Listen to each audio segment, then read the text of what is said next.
ঢাকা যেন এক দাবির শহর। দাবি আদায়ে কথায় কথায় সড়ক অবরোধ।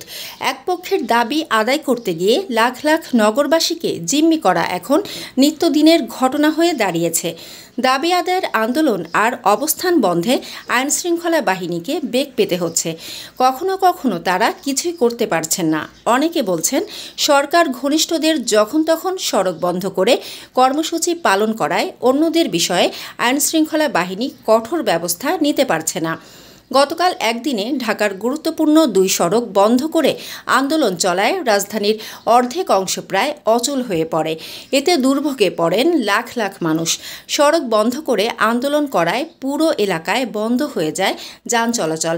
এতে তীব্র যানজট ছড়িয়ে পড়ে রাজধানীর অর্ধেক অংশ জুড়ে।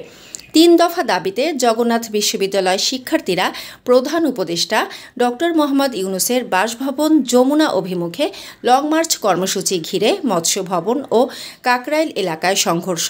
অবস্থানের কারণে আশপাশের এলাকায় যান চলাচল বন্ধ হয়ে যায়। একই সঙ্গে দুপুরের পর শাহবাগ এলাকায় অবস্থান নিয়ে দাবি আদায়ের আন্দোলন শুরু করেন ডিপ্লোমা নার্সিং শিক্ষার্থীরা। সড়ক বন্ধ করে অবস্থান করায় আশপাশের সড়কে যান চলাচল বন্ধ হয়ে যায়। এতে পুরো এলাকায় দীর্ঘ যানজট ছড়িয়ে পড়ে।